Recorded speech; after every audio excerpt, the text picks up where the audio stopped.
Mesdames et messieurs, chers téléspectateurs, amis et habitués de votre émission Entre nous, bonsoir. La Sainte Ingrid Kabongo face à vos écrans pour ce énième magazine de votre émission préférée. Vous êtes bien évidemment au carrefour des personnalités. Ces personnalités viennent, nous parlent d'elles, mais surtout, nous découvrons ensemble ce qu'elles ont de spécial pour être dans Entre nous. La personnalité publique que je reçois aujourd'hui est un artiste musicien. Il est chanteur gospel, auteur, compositeur, prédicateur et conducteur de culte. C'est un Congolais, un patriote, un jeune Quinois, doté d'un talent exceptionnel pour savoir toucher avec sa voix. Des chants inspirants qui plongent les amoureux de l'Éternel dans la présence de Dieu.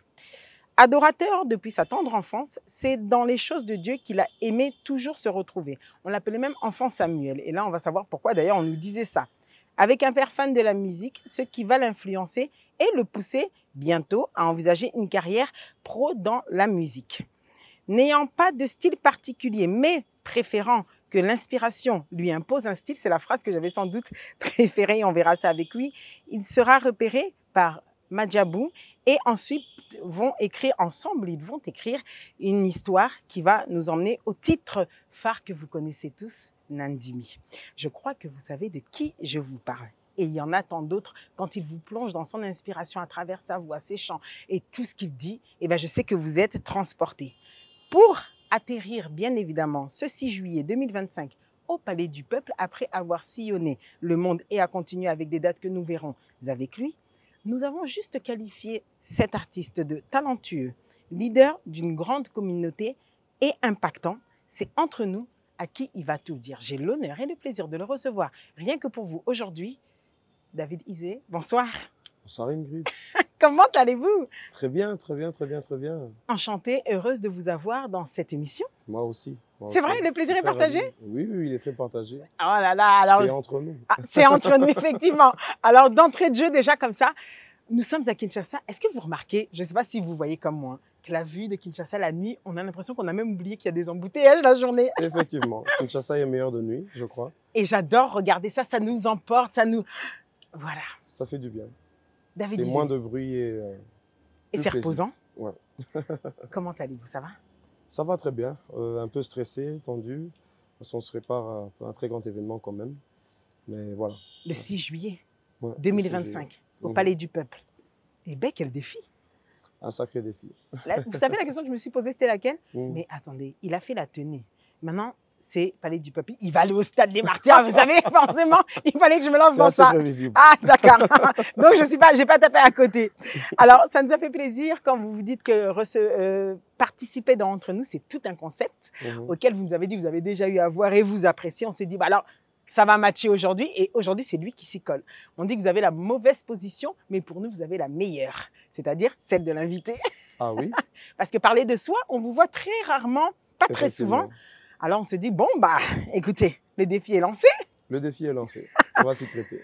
Au commencement était. On va revenir dans votre enfance, justement, parce qu'on s'est dit que la personne qui est aujourd'hui une personnalité, il y a forcément c'est jamais par hasard. Il y a toujours quelque chose qui nous montre que quand on différencie les parcours de chacun, et ben, ça nous permet de voir qu'au final, tout le monde peut y arriver. Voilà pourquoi on revient toujours dans cette partie. Et nous, on va revenir dans votre enfance. Né, grandi où? Je sais que vous êtes un Quinois, mais dans quel quartier? Dans quelle commune? Moi, je suis très dans ça. Le quantième de Batou combien? Ah bah, je suis le deuxième d'une famille de 7 enfants. Ok.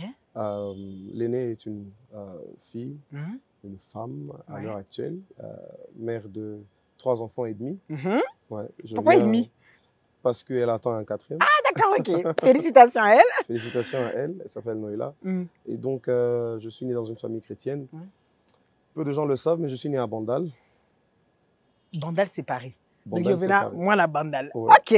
Je suis né à Bandal. J'ai fait la maternelle à Bandal. J'ai commencé la primaire à Bandal. Et puis ensuite, j'ai quitté Bandal pour aller à Kitambo, ensuite Limete. Ah, d'accord. Et c'est à Limete que j'ai passé le... Ouais. Oui. C'est à Limete que j'ai passé le clair de mon temps. C'est à Limete que j'ai commencé à servir Dieu. C'est à Limete que j'ai fait toutes mes classes, l'école biblique et même l'université, j'étais à Limete. Donc on va dire, même si je suis né à Bandal, Mais j'ai plus grandi à Limité, on va dire. Ouais, mais on me dit que moi, la bandale, jamais il renie d'où il vient.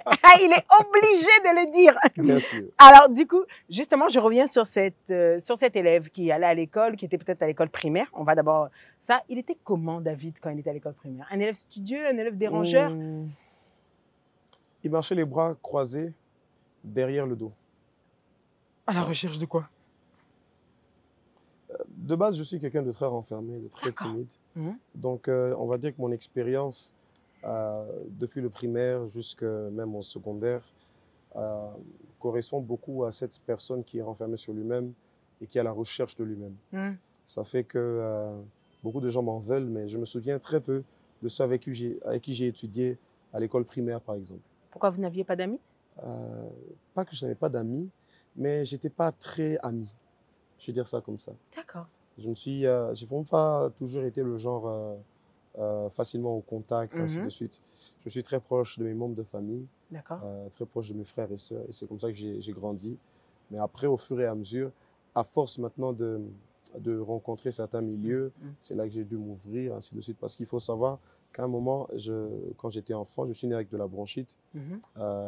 Et vous savez que ce genre de maladie, ça développe des fois des complexes, ce qui fait qu'en grandissant, j'avais régulièrement des crises d'asthme, ainsi de suite, et tout ça. Effectivement. Donc, ça me mettait un peu à l'écart de soi-même. À l'écart, effectivement. Et en plus, qu'à un certain moment, quand je faisais des crises très sévères, je pouvais faire, comment on appelle ça, des hallucinations. J'avais des hallucinations. Perte de reconnaissance, ok.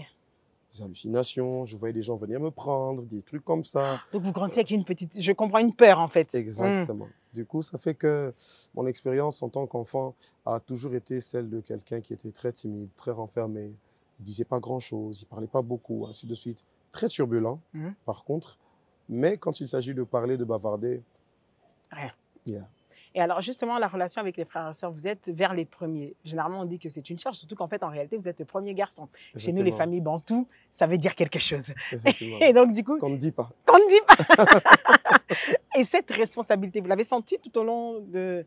Comment vous avez grandi, quelque part? Oui, je l'ai quand même senti, parce que, allez, il faut dire, vous êtes le premier garçon, et on va dire, les parents, généralement, aimeraient que le premier garçon ou les premiers-nés, je vais dire comme ça, soient un tout petit peu le prototype de ce qu'ils veulent faire avec ce qui vient après. Ce qui veut dire qu'à l'école, il fallait être exemplaire. À l'église, effectivement, à l'église, il fallait servir partout et en tout et pour tout. Il fallait absolument servir d'exemple. Et j'ai vraiment grandi dans cette optique-là de pouvoir toujours, du mieux que je pouvais, être un modèle, un exemple, pour mes frères. Et voilà, c'est... Mais c'était pas un grand frère qui tapait, je veux juste savoir. Non, ça va. Non. De base, je ne suis pas quelqu'un de violent. Ok. Une ou deux baffes, occasionnellement. C'est bien, d'accord. Occasionnellement, mais voilà. Et puis, de toutes les façons, je suis quelqu'un de très pacifiste. Je vais même le dire, je ne me suis jamais battu. Ah bah, vu que déjà, vous n'aviez pas réellement d'amis, vous marchez les bras dans le dos, j'ai un peu du mal à vous trouver. Voilà. Mais cette turbulence, alors quand vous avez parlé de turbulence, elle s'exprimait où? L'énergie, le jeu. Quand même les jeux, à récré et tout, d'accord. Oui, j'aimais beaucoup. Je me suis fracturé à plusieurs reprises, à 3 reprises d'ailleurs. À 3 reprises, oui. La première fois, c'était ici, j'avais 6 ans. La deuxième fois, c'était ici, je pense. La première fois, j'avais 5 ans. La deuxième fois, 6 ans. La troisième fois, 11 ans. J'avais beaucoup d'énergie, mais je ne parlais pas beaucoup. D'accord. Et vous êtes passionné par quoi? Le foot et la musique. Jusqu'à ce jour, le foot encore? Le foot, jusqu'à ce que la mort ne sépare. Alors, dites-le nous, vous êtes fanatique de quelle équipe à l'international? Ici, je sais qu'il y aura les Léopards forcément, mais en RDC, vous êtes aussi fanatique de quelle équipe? Alors, tout a commencé pour moi le jour où j'ai vu un monsieur qui s'appelait Ronaldinho. Ok. Il jouait dans une équipe. On va bien s'entendre. Barcelone. Je suis Samuel Eto'o, mais on va bien s'entendre. Très bien. Donc, depuis Barcelone, jusqu'à Messi, jusqu'à Lamine Yamal. Peut-être demain jusqu'à David Dizé Junior. Qui sait? Espérons. Donc, j'ai beaucoup aimé le foot depuis très petit. J'ai aussi fait du foot jusqu'à un certain niveau. Quel poste? Arrière gauche. Arrière gauche, ok. Donc, Marcelo, Roberto Carlos. Je vois très bien. Donc, C'était mon poste préférentiel. J'aimais beaucoup le foot parce que c'était comme un terrain d'évasion pour moi. J'en Pour avais vraiment évacuer. besoin. Oui, j'avais vraiment besoin. Vous savez, quand vous êtes quelqu'un qui ne parle pas beaucoup, qui ne s'exprime pas beaucoup, il y a très peu de choses qui peuvent vous aider à vous exprimer. Et grâce à Dieu, dans une certaine mesure, le foot a été pour moi un terrain d'expression, un terrain d'évasion. Ok, pour Et extérioriser. exactement. D'accord, ok, Toute je cette comprends très fougue, bien. toute cette énergie et même la musique, parce qu'il faut savoir que je suis un autodidacte en musique. Tout ce que je fais, tout ce que j'ai appris, je l'ai appris tout seul, comme ça, sur le tas. Et on va dire que c'est plus parce que la musique a laissé libre cours à mon imagination, à ma folie, à mon âme d'enfant, Ça ainsi vous de vient suite. de votre père, hein, c'est ça? De ce que Oui, j'ai pu comprendre, oui, votre oui, père oui, aimait beaucoup la musique et vous avez déjà été beaucoup, influencé par ça, beaucoup, ouais. issurément d'une famille Mon père, chrétienne. il a grandi dans le Matongé de Papa Wemba. Imaginez-vous. Il habitait sur Sendwe. Et il était à quelques pas du village Molokai. Donc, il a eu voilà, très facilement ce goût de la musique, cette finesse de la musique. Ouais. Des fois, mon père, il joue de la musique à la maison, il va chercher l'équaliseur, il va faire une petite balance, ainsi de suite, D'accord. sans être ingénieur et tout ça, parce qu'il avait Juste l'oreille à fine. l'écoute, ouais. Et donc, ça fait qu'au fur et à mesure, il nous présentait différentes musiques, des musiques gospel et tout ça. Et à force de pouvoir écouter, ça fait naître quelque chose dedans de vous. Je me rappelle, à 9 ans, je savais déjà harmoniser, ainsi de suite, des chœurs, des tout ça. Quelle chanson vous vous souvenez encore que vous étiez plus attaché particulièrement? Il y en a beaucoup. Il y en a une, comment elle s'appelle comment elle s'appelle Ça va me revenir, reviens. Ou les artistes qui ont bercé votre enfance, hein, comme ça, au moins, ça... Non, en fait, je suis en train de chercher une chanson Spécifique. spécifique, oui, que j'aime le plus. C'est de Mary Mary. Vous connaissez le groupe? Non. Mary Mary, c'est des Américains. C'est des sœurs américaines qui chantent depuis très longtemps. À l'époque, elles avaient une vingtaine d'années, mais jusqu'à aujourd'hui, elles continuent de chanter. Elles ne sont pas très connues au Congo, mais c'est des grandes stars. Il y avait une chanson, ça disait Your love has captured me, your love has captured me in ways I can't describe with mere words. I need so passionately to be closer to you every minute of my life. Take my heart and make me over, Lord, because I love you. Alors, à l'époque, je ne comprenais pas l'anglais, mais... Alors, je ne connais pas la chanson, mais vous avez très bien interprété. J'aurais pu continuer. À l'époque, je ne connaissais pas l'anglais, mais le fait d'entendre beaucoup de personnes comme ça chanter en anglais, ça m'a comme stimulé à ouvrir mon esprit à l'anglais. D'accord. Et de fait, j'ai même appris l'anglais sans aller suivre des cours, ainsi de suite. Ah, ça, c'est super, ça. Et du coup, c'est vrai que parce que, comme vous le dites, ce qu'on écoute nous influence. Effectivement. Mais dans les chanteurs gospel, justement, à l'époque, maintenant, de la RDC, il y avait que papa écoutait, du coup, que vous aussi, vous aviez l'habitude d'écouter, parce que dans les églises, c'était plus ce style-là que vous écoutiez. C'était qui? Alors moi, j'en ai deux. J'ai écouté du tout. Je suis vraiment quelqu'un qui est très ouvert à tous les styles. J'écoute tout type de chant, tout type de chanteur. J'ai écouté du Mente, j'ai écouté qu'est-ce que j'aime ça. Exilé de Sion, Carlito, un de mes préférés. J'ai écouté Matou Samuel, j'ai écouté Pesamouno Passage, comment s'appelle le groupe encore? Pesamouno Mono Kweka ou qui je l'ai reçu d'entre nous, mon Dieu, son nom ne me revient pas. J'ai oublié le nom du groupe, j'ai oublié, ça va me revenir. L'un des rares groupes, d'ailleurs, on va faire le Zénith à l'époque. Effectivement. Ah, mais il est exceptionnel. Voilà. Son nom me reviendra. Papa Dambuta. Dambuta, voilà. Voilà. Et parmi eux tous, il y en a deux particulièrement qui m'ont influencé. Il s'agit de Charles Mombaya. Papa Charles Mombaya, paix à son âme. Un monstre de la musique. Un monstre. Un monstre de la musique chrétienne. J'aime le terme, il est très assumé. Ah oui, oui. Parce qu'il est intemporel, il a fait une musique de 7 à 77 ans jusqu'à aujourd'hui. On écoute encore ça. Effectivement. Après, on va dire, je pense que c'est... Vous voyez, il y a certaines facultés qui grandissent au-dedans de vous, peut-être à cause de la destinée que vous êtes appelé à accomplir plus tard. Parce que moi, quand j'écoute la musique, je n'écoute pas seulement les mélodies ou les paroles. J'écoute même la personne. J'essaie de comprendre ses intentions. Et une des choses qui a fait que Charles Mombaya soit une de mes plus grandes influences en musique, c'est parce que je voyais en lui un leader. Et ça, c'est quelque chose que j'ai toujours voulu prendre pour moi. c'est qu'il faut à un certain moment assumer un certain leadership, avoir un certain héritage à léguer, avoir un certain quelque chose à transmettre. Et ça, c'est quelque chose que Charles Moumbaya a vraiment incarné dans sa musique. Il faisait tout type de musique, mais surtout, il réunissait les gens autour de lui. Et ça, c'est quelque chose que j'ai toujours cherché. Effectivement, il propulsait les gens, il formait des gens.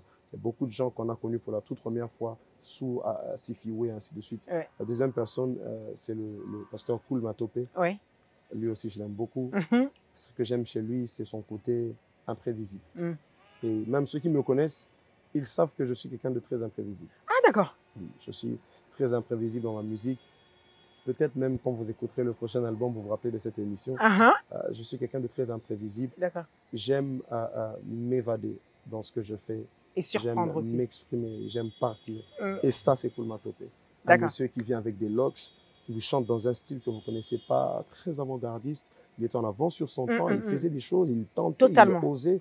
Et ça lui a vraiment réussi. Et ça fait partie des gens qui m'ont vraiment beaucoup influencé. Musicalement parlant, je me suis toujours dit, je devrais être un leader comme Charles Moumbaya et je devrais être un grand artiste comme Koul Matopé. On continue. Au moins, c'est retenu. Alors, votre rêve de gamin, j'entre vraiment quand on arrive dans l'adolescence. Tout le monde se demande à un moment donné, ah, j'aimerais bien devenir ci, j'aimerais bien faire ça. Ah, quand je finirai mes études. David rêvait d'exercer quel métier plus tard? Il y a deux métiers que je rêvais d'exercer. Le premier, bien évidemment, c'était footballeur. Ça, vous nous l'avez dit? Ouais. C'était tombé à l'eau parce que ma santé ne suivait pas. Le deuxième, c'était avocat. Avocat? Bon, généralement, c'est les métiers des premiers nés. Excusez-moi, avocat, médecin, ça donne ça. C'est vrai, c'est vrai. C'est même la raison pour laquelle j'ai fait les humanités latines. J'ai fait le latin, j'ai fait le latin philo. Et ensuite, à l'université, j'ai fait le droit. Donc, je suis diplômé en droit. Super. Où ça? À l'UPC. À l'UPC. Ah, je l'aurais deviné de moi-même.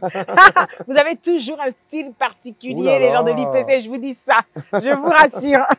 Alors, du coup, j'ai une question qui me vient. C'est qu'il y a une différence entre servir Dieu, parce qu'on a grandi dans les choses de Dieu, nos parents nous y emmènent, comme à peu près tout le monde, donc on se dit chrétien, et le moment où on l'accepte réellement. Quand est-ce que vous l'avez accepté comme Seigneur et Sauveur? Vous avez compris que dans ce que vous êtes en train de faire, vous faites les choses de Dieu, même avant, au-delà de le servir, juste l'accepter. Ça s'est passé quand? C'était comment? Pour moi, c'est arrivé très tôt. Nous étions dans le mois d'août en 2008. J'étais dans une espèce de retraite de la jeunesse, une convention qu'on avait organisée. Généralement, ça se passait dans le mois d'août parce que c'était les grandes vacances. Et je me rappelle à l'époque, le prédicateur de ce jour-là, paix à son âme, le pasteur Ben Isambassa, certains dans la ville le connaissent, il avait dit une chose qui m'a bouleversé. Parce que voilà, comme je l'ai dit, j'ai grandi dans l'église depuis fort longtemps, je connais les choses de Dieu, voilà, je sais que Dieu existe, j'aime Dieu, je vais à l'église et tout ça. Mais ce jour-là, le prédicateur, il dit, je sais que tu es à l'église, ça fait longtemps. Il parle, hein, il déclare comme ça, il fait un appel au salut. Et il dit, je sais que tu es à l'église depuis fort longtemps, mais est-ce que tu as déjà reçu le Seigneur personnellement? Aujourd'hui, si tout devait s'arrêter, est-ce que tu es sûr que cette décision, tu l'as prise en âme et conscience? C'est là que j'ai réalisé que, en fait, je n'avais pas encore franchi cette étape-là. Je vais à l'église parce qu'on m'a emmené à l'église. Je sais parce qu'on m'a indiqué à servir. Mais à quel moment j'ai réellement pris une décision? C'est là que je me suis dit, OK, c'est aujourd'hui que je vais le faire. Et je me suis avancé. J'ai reçu le Seigneur. J'ai accepté le Seigneur Jésus. Et Dieu m'a fait cette grâce-là. Le même jour, j'ai parlé en langue pour la première fois. Carrément. Ouais. Alors, effectivement, c'était une grâce qu'il vous a faite. Vous servez jeune, quelque chose qui est pas forcément... Maintenant, je trouve que de nos jours, et puis avec ce vent-là, et puis avec tout ça, il y en a de plus en plus, et je trouve ça très louable. Mais je vais passer dans quelque chose d'autre et on y reviendra. Vous allez découvrir comment votre talent, quand est-ce que vous allez vous rendre compte qu'en réalité, eh bien, votre voix est un talent? Je faisais partie des personnes qui n'acceptaient pas l'appel de Dieu sur leur vie. Moi, je disais, ces histoires de chorale, ces histoires de faire des albums, c'est pas pour moi. Je le disais. Être pasteur, c'est pas pour moi. Je vais être à l'église, je vais servir, et puis voilà, mais tranquille, sans quoi. plus. Mais après, plus j'étais en train d'avancer, plus le Seigneur était en train de me parler. Des fois, certaines personnes ne se rendent pas compte que Dieu est en train de les parler parce que, ils veulent que Dieu leur parle dans la langue que eux veulent entendre. et deux, ils veulent que Dieu leur dise le message que eux veulent entendre. Étant donné que moi, je voulais être avocat, je voulais que l'on me dise tout ce qui tourne autour de ces choses-là. Même si, de temps en temps, aléatoirement, une fois, deux fois, je pouvais rencontrer quelqu'un qui me disait « Toi, tu as un appel, toi, tu as une vocation. » Je refusais. Jusqu'à ce que, à partir de 2010, j'ai commencé à être ouvert à la discussion, que c'est devenu un peu plus clair. Et le Sénat m'avait parlé, il m'a appelé, il m'a dit je veux que je t'appelle, je veux que tu œuvres pour moi pour la restauration. Tu œuvres pour moi pour la restauration de mon peuple, de mes brebis. À partir de cet instant-là, j'ai commencé à me regarder différemment. En plus, en ce moment-là, je devais partir en Europe pour faire l'université et ainsi de suite. Mais juste au moment où il fallait que je m'engage dans cette direction, Dieu m'a clairement parlé et j'ai compris que ma place était à Kinshasa et que je ne devais pas partir. Et vous avez renoncé? Vous savez qu'il y en a beaucoup qui vont regarder et qui vont se dire, il était ouf. Excusez-moi l'expression.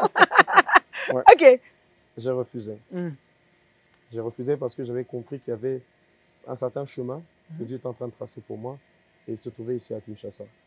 Et du coup, j'ai commencé à accepter mon appel. Maintenant, quelqu'un va se dire, bon, c'est vrai, on parle d'appel, on parle de tout ça, mais qu'est-ce que c'est exactement? L'appel, c'est simplement Dieu qui annonce à l'homme le projet qu'il va accomplir avec lui. L'appel, c'est tout simplement Dieu qui a envie de faire quelque chose, mais qui sait qu'il ne peut pas le faire sans l'homme. Alors il cherche, il trouve un homme et il dit, OK, c'est toi qui vas le faire. Il y a des âmes que Dieu voulait toucher. Il y a des vies que Dieu voulait transformer. Mais il se dit, il faut que je passe par un homme. Et ce jour-là, cette année-là, il me trouve et il me parle, il me dit, je veux le faire avec toi. C'est là maintenant que la deuxième question se pose, OK, mais si Dieu veut atteindre tel objectif, quel outil, quel élément il me donne pour que je puisse atteindre effectivement cet objectif? Et c'est là que je me suis rendu compte que j'avais une voix. Jusque-là, je chantais parce que je savais chanter. Vous saviez quand même que vous savez chanter? Non, je savais que je pouvais chanter. Ah, d'accord, OK. Vous étiez dans la capacité. Non, voilà. OK. J'étais capable de chanter à l'école, les journées culturelles à l'école, ainsi de suite. Mes voisins de classe peuvent s'en rappeler, des fois dans des heures libres, parce que des fois on avait des heures libres comme ça dans la salle de classe. Des fois on disait, David, viens, tu vas chanter. J'avais un collègue, il s'appelle Timothée, mais à l'époque on l'appelait Speedy. C'est bien au moins d'ayer, tu t'en souviens. Vous vous en souvenez? Non, c'est parce que c'est les humanités. Les humanités, ça va. Je vous taquine. Et donc, souvent on était à deux, on faisait un tandem. Lui, il chantait Lokwakanza, moi je chantais Corneille. Alors oui, ok, d'accord, Voilà. je vois très bien. Donc, toute l'école savait que lui c'était Lokwakanza et que moi c'était Corneille. Et des fois on inversait et ainsi de suite. Donc avant, je chantais parce que, écoute, j'ai l'oreille musicale, j'ai grandi dans ça. Et puis voilà, sans plus, c'est ma passion, j'aime bien, mais voilà. Mais à partir du moment où le Seigneur m'a parlé de mon appel, c'est là que j'ai commencé à me concentrer un peu plus sur ma voix. Parce que, pour vous dire, même j'étais en 2009 déjà à la chorale. Je suis allé m'inscrire à la chorale. Mais quelques semaines après, on m'a recalé parce que je n'avais pas le niveau. D'accord. On m'a recalé de la chorale parce que je n'ai pas le niveau. Il y a même un frère qui m'a dit, bon, rentre un peu là-bas, chez les jeunes, là-bas, ta place, c'est pas ici. Alors j'ai quitté la chorale, je suis parti. À un moment, j'ai servi à la sécurité. Moi, j'étais debout comme ça, des fois, au culte à l'église. Puis c'est très difficile. Hein. Oui, j'ai fait ça. Et puis, quand le Seigneur, justement, a commencé à me parler et que j'ai compris plus ou moins qu'est-ce qu'il devait faire avec moi, j'ai commencé à m'appliquer. Parce qu'il y a une question ici à laquelle beaucoup refusent de s'interroger en eux-mêmes. C'est que si Dieu t'appelle à faire quelque chose, c'est vrai, c'est d'une part quelque chose qu'il commence, mais d'autre part, il y a ce que toi-même tu dois faire. Le travail que tu dois faire sur les aptitudes et les compétences que Dieu te donne. Parce que certaines aptitudes, Dieu nous les donne à l'état brut. Mais c'est à nous de travailler dessus. Le David qui chante Yeshua, Nandimi et tout ça, ce n'est pas la même voix que j'avais en 2010. J'ai dû travailler. J'ai commencé à aller chercher des chants. Je me rappelle, j'habitais à Limité, mais des fois, je marchais jusqu'à Kingabwa parce qu'il y avait un coin où on vendait toutes les nouveautés du moment. On te les met sur une carte mémoire et tu vas écouter, tu vas bosser, tu vas bosser, tu vas bosser. Et donc, c'est vraiment lorsque le Seigneur a commencé à me parler de mon appel que j'ai compris que ma voix pouvait être un instrument. Parce qu'avant ça, je chantais parce que c'était une passion, parce que j'aimais bien, c'était un hobby. Mais à partir de ce moment-là, j'ai compris que ma voix pouvait avoir un impact dans ce que je fais. Et même une des premières choses que Dieu m'a demandé de faire, c'était de jeûner pour ma voix.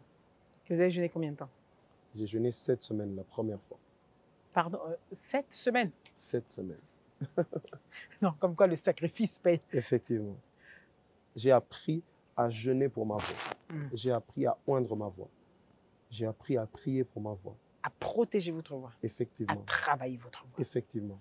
Donc tout passe quelque part. Vous êtes d'accord avec moi que tout passe quelque part par les sacrifices? Effectivement. Il le faut. Il faut payer le prix. Il faut payer le prix. Tout ce qui est précieux est capricieux. Oh, j'adore ça. J'ai l'impression d'être en face d'un poète. Je sens que cette émission va y aller. Qu'est-ce qui va être le... Est-ce que là, à cette période-là, justement, vous êtes en train de travailler, jeûner, tout ça, vous le faites parce que quelque part, vous vous dites que je vais en faire ma carrière, ou bien vous vous dites juste, elle va être un instrument? En ce moment-là, je commençais déjà à comprendre que je tendais vers une carrière. D'accord. Mais après, mon rêve au-dedans de moi, il était encore plus fort. C'est-à-dire, je me disais, je vais aller au bout de mes études, je vais commencer à travailler, et puis en second lieu, je vais aussi faire le service. Donc, c'est ce que j'ai fait. En 2014, j'ai commencé déjà à travailler, et j'étais déjà dans le séculier, même quand j'ai fini mes études, et ainsi de suite. J'ai fait plusieurs fois la session unique parce que je travaillais en même temps que j'étais étudiant. D'accord. Donc, j'ai fini mes études, Des fois plus de challenge. Mais après, à partir de 2016, le Seigneur m'a dit, il est temps maintenant que tu sois à plein temps. C'est là que j'ai dit, mais je viens de finir mes études, je commence et tout ça, je travaille, je suis bien, je suis payé. Pourquoi tu me dis ça maintenant? J'ai déjà pris goût à la chose. Exactement. Il me dit, je veux que tu sois à plein temps. Il vous le dit comment? Je dois être sincère. Il vous dit comment? Ok. Il y a plusieurs façons d'entendre Dieu. Je suis de ceux qui ont eu la grâce, on va dire, d'entendre le Seigneur audiblement quelquefois, mais il m'est aussi arrivé de l'entendre dans mon cœur. D'accord. Et ce sujet en particulier, je l'ai entendu dans mon cœur. Des fois, quand Dieu vous parle, il peut vous parler comme dans vos pensées. Vous êtes en train de penser que c'est vos pensées, mais en réalité, c'est Dieu qui vous parle. Ce qu'on appelle les convictions, les sensations. Pas d'abord les convictions. Ok. Vraiment une voix au-dedans de vous. Vous voyez, des fois, quand vous êtes en train de réfléchir, cette voix de vous en train de réfléchir, des fois, Dieu passe des fois par cette voix-là. Maintenant, cette voix-là a tendance à se confirmer soit par des faits, soit par des éléments extérieurs. Vous voyez, comme le moment où je dis que Dieu m'a parlé et m'a convaincu de commencer mon ministère à plein temps. Ce qui s'est passé, c'est que j'ai rencontré quelqu'un qui m'a dit, écoute, je te voyais en train de marcher et tu tenais une mallette et un micro. Et tu étais en train de monter vers une montagne. Et quand tu montais vers la montagne, à partir d'un certain moment, la mallette devenait trop lourde pour toi. Curieusement, tu es descendu, tu as ouvert la mallette, tu as retiré quelques éléments, tu as repris encore la mallette et tu es remonté. Mais ça ne marchait toujours pas jusqu'à ce que tu as jeté la mallette et tu es monté. Et c'est là que je me suis rappelé que j'avais aussi fait un rêve à ce sujet. Ok. J'ai plusieurs fois fait un rêve où j'étais en train de franchir une montagne, mais j'avais avec moi des choses qui pesaient. J'ai dû les laisser et j'ai gardé une seule chose avec laquelle j'ai avancé. Tout ça pour dire que la métaphore veut nous dire qu'en réalité, vous étiez dans votre voie pour le ministère, mais vous avez encore le boulot que vous traînez, vous avez l'argent, tout ça. Effectivement. Donc Dieu peut vous parler de plusieurs manières. C'est à vous d'être sensible et c'est à vous de comprendre que les éléments sont en train de se mettre en place. Vous savez, quelqu'un comme Jean-Baptiste, l'une des rares personnes à avoir donné une révélation claire sur la personne de Jésus, mais il est arrivé à un temps où entendre Dieu devenait difficile pour lui. Il dit, il était en prison, enfermé par sa propre faute, du reste, mais quand même, il envoie ses disciples aller vers Jésus, sans avoir donné une révélation claire sur la personne de Jésus, mais il est arrivé à un temps où entendre Dieu devenait difficile pour lui. Il dit, il était en prison, enfermé par sa propre faute, du reste, mais quand même, il envoie ses disciples aller vers Jésus et lui poser la question. Allez lui poser la question. Est-il m'attendre un autre?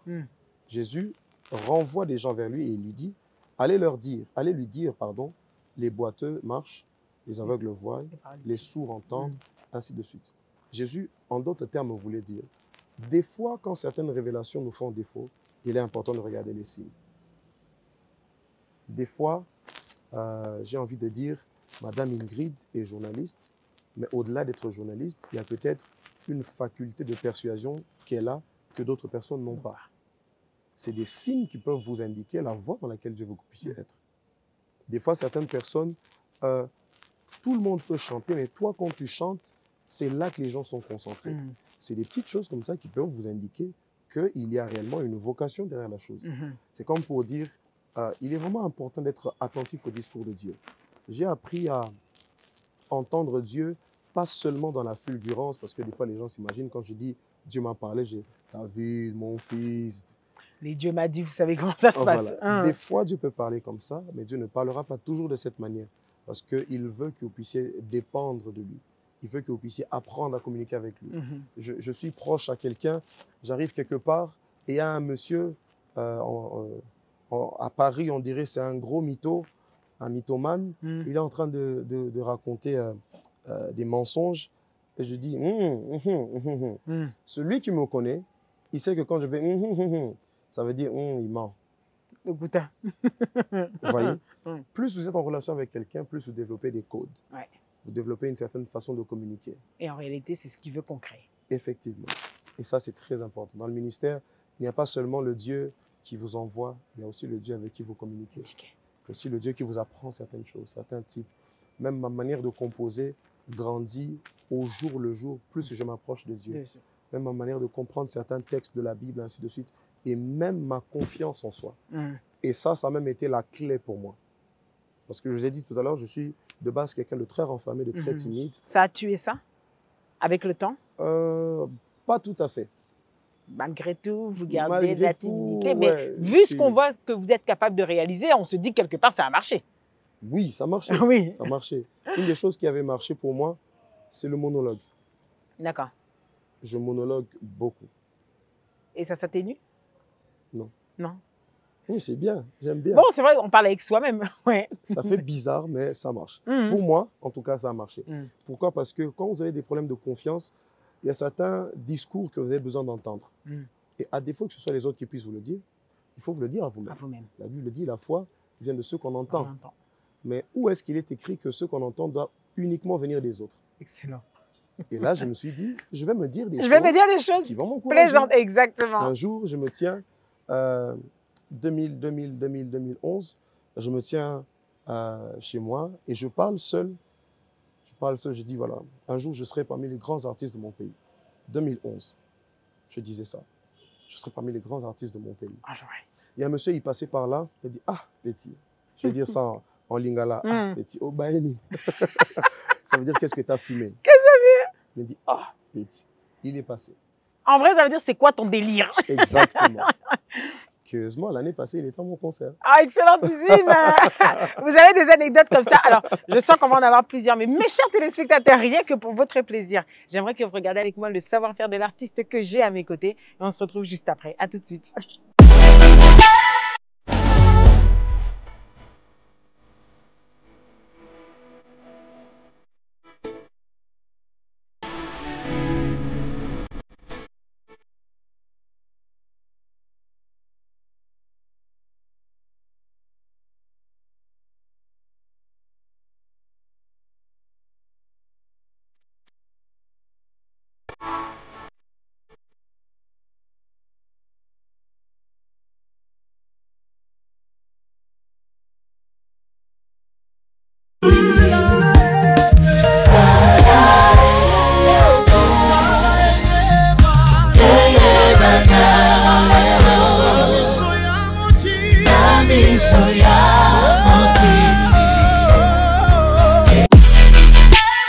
De retour sur notre plateau, mes chers téléspectateurs, toujours en présence avec David Isé, à qui j'espère vous êtes à l'aise. Hein?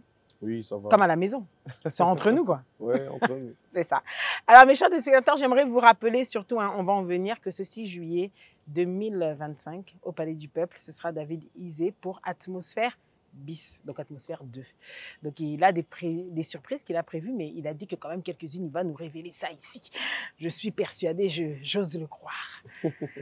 David, alors on se dit, quand on est issu d'une famille chrétienne, les choses sont assez, comme on l'a dit, on est bercé dedans et tout ça. On a quand même suivi dès un début, j'avais l'impression qu'on était déjà dans mon parcours, mais non, on y entre maintenant. Mais il a déjà dit plein de choses. Et à travers ça, quand justement, vous commencez maintenant ce ministère à vous, bon, il y a la musique. Je vais entrer d'abord dans cette partie-là. Pour exister, vous avez dit que vous avez fait tout pour travailler votre voix, jeûner, tout ceci, cela. Mais comment s'est passée la marche au départ maintenant justement pour essayer d'exister? On commence comment? David a essayé de commencer comment? Après avoir fait des jeûnes, après avoir fait tout ça, on fait quoi? Bon, on va dire que chacun d'entre nous a le terrain d'expression qui va lui servir de point de départ. Ouais. Pour moi, ça a été les chorales. Ouais. J'ai beaucoup fait les chorales à plusieurs échelons, chorale de jeunes, grande chorale, ainsi de suite. Et ça m'a beaucoup aidé. Vous êtes issu de quelle église? Je me posais la question. Oui, j'en ai pas parlé tout à l'heure. C'est clair. On est dans mon parcours. C'est ça. On n'a pas raté. Voilà. J'ai omis de vous dire que ce mois d'août de l'année 2008, j'étais à la Chapelle des Vainqueurs. D'accord, je l'avais vu, effectivement, oui. Ouais, j'étais à la Chapelle des Vainqueurs.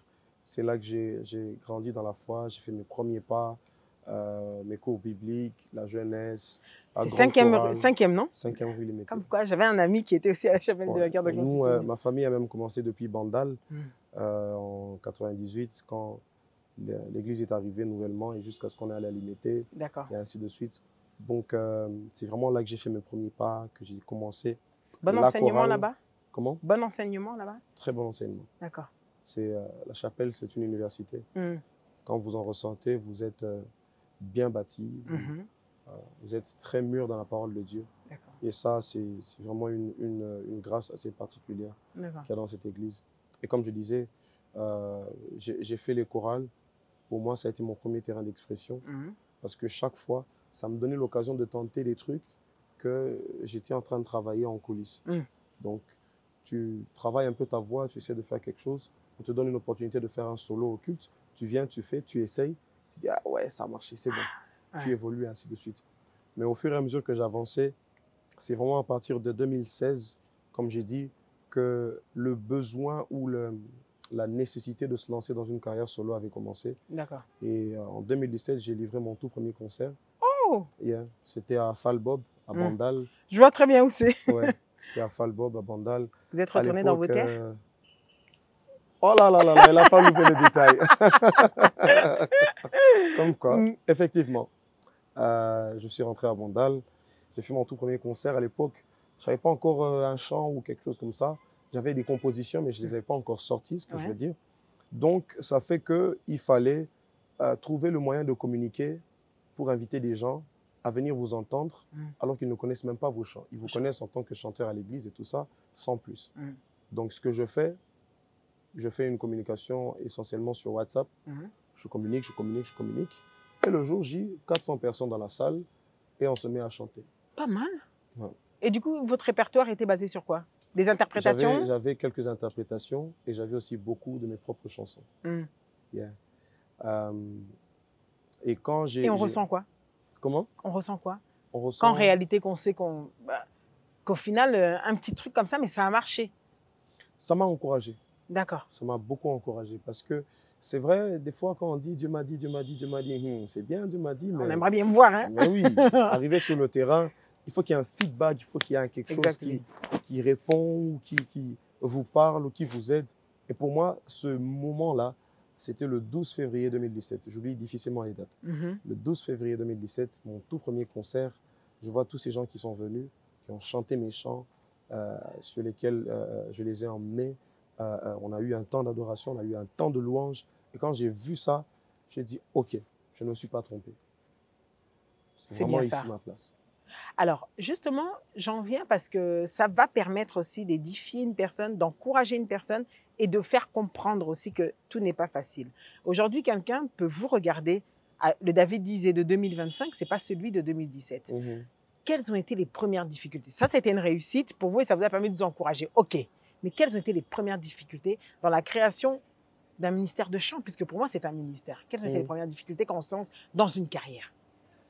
La première difficulté, c'est de trouver les gens qui croient en vous. C'est la toute première difficulté. Que vous puissiez avoir un appel, c'est une chose, mais que demain, vous puissiez l'expliquer à quelqu'un, vous puissiez dire, écoute mon cher, je suis convaincu de faire telle ou telle chose, et que la personne te dise, oui, tu peux le faire. Ça, c'est difficile. Ça, c'est très difficile. Pourquoi? Parce que, généralement, quelqu'un a même dit, nul n'est prophète chez soi, Chez le soi. Seigneur Jésus lui-même l'a dit. Et des fois, en fait, les gens qui nous connaissent nous regardent selon la conjoncture de notre situation Bien actuelle. sûr. Ça fait que déjà là, vous avez le premier obstacle, la première difficulté. Vous ne savez pas vous lancer parce que ceux qui sont avec vous ne vous voient pas comme celui ou celle qui est en train de tendre vers quelque chose. Mais quand même, Dieu m'a fait grâce, ma famille croit beaucoup en moi, ma famille a toujours cru en moi. Ils ont Beaucoup une place prenante vraiment dans... Oui, une très grande place. Dans ma foi, dans mon ministère, dans ma carrière. Mes premiers fans, c'est ma famille. Mes premiers encouragements, c'est ma famille. Chaque fois que je publie quelque chose, et même quand mon père verra cette émission, il va la partager à tout son répertoire. Ça, c'est... Merci, papa. Voilà, ça, c'est mon premier fan, mon premier soutien. Et ça m'a beaucoup aidé. La deuxième difficulté, c'est de rassembler les gens qui vont travailler avec vous. Ouais. Ça, c'est pas facile. Ces collaborateurs, c'est l'une des choses les plus Pas difficiles. facile du tout. Avoir confiance, Effectivement. prendre des gens qualifiés. Effectivement. Parce qu'à ce stade-là, qui le qualifie tu vas prendre? Parce que déjà, toi-même, on dit que tu n'es pas qualifié. Exactement. Vous voyez? Donc ça a été très difficile parce que pour avoir des gens qualifiés, il faut rassembler un certain nombre de moyens, ainsi de suite. Et ce n'était pas très, très facile. Troisièmement, c'est de trouver l'audience. Parce que, il faut qu'on se le dise, vous allez vous rendre compte qu'il y a beaucoup de gens aujourd'hui qui sortent des clips, des chants et ainsi de suite. Mais ils vous diront, j'ai du mal à faire connaître mes œuvres. Ça, c'est l'une des plus grandes difficultés que vous rencontrez. Et j'ai toujours dit aux gens, la meilleure manière de contourner cette difficulté, c'est de faire avec les moyens de bord. C'est-à-dire, partager à vos proches ont des proches, qui ont eux aussi des proches, L'effet et ainsi boomerang. de suite. C'est ça. Un effet boule de neige peut se créer au travers de ça. Et plus tard, ça va vous donner des résultats. Boule de neige, Mais c'est vrai. vraiment, c'est très difficile pour moi. Je le pense. Le plus difficile, c'est de commencer. À partir du moment où vous trouvez le courage de commencer, le reste va venir. Et j'ai même envie de dire à quelqu'un, trouve le courage de commencer et le reste, ça appartiendra à l'histoire.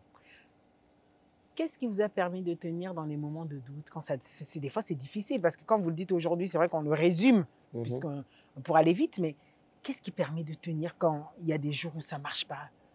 Je suis sûre que des fois, après Fall Bob, il y a eu des périodes où, des fois, je ne sais pas où je vais, on se remet même en question. Qu'est-ce qui permettait à David de tenir? Moi, il y a deux choses qui m'ont toujours permis de tenir.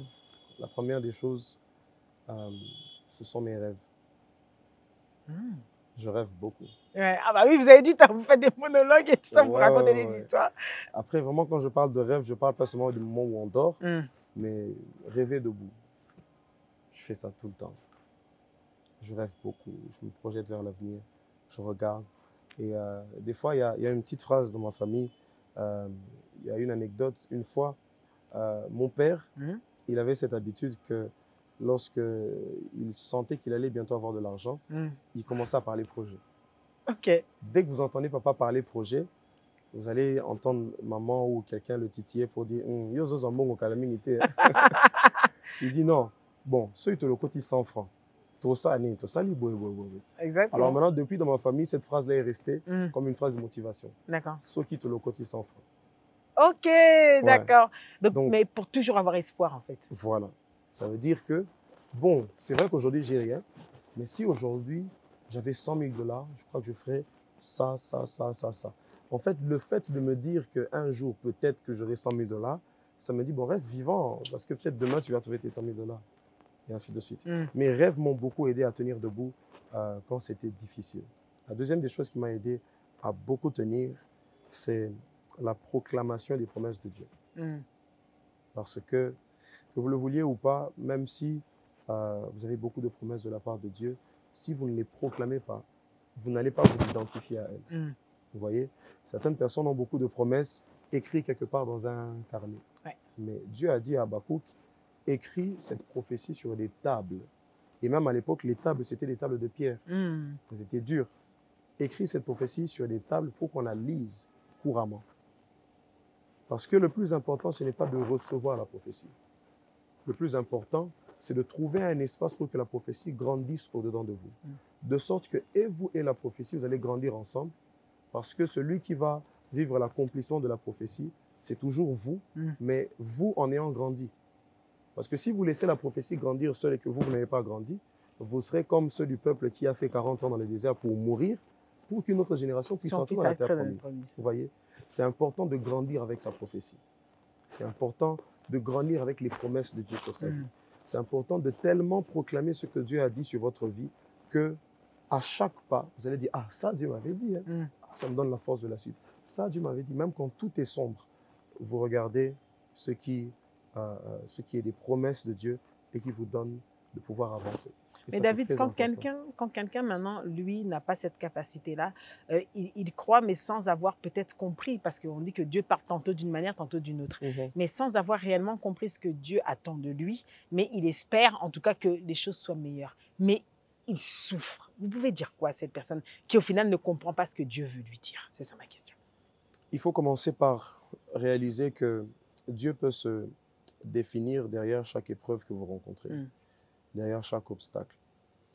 Je peux même prendre le risque de vous dire que la plupart des fois où un homme a rencontré Dieu, un grand homme a rencontré Dieu, c'était par un concours de circonstances. J'ai même envie de dire c'était par conjoncture.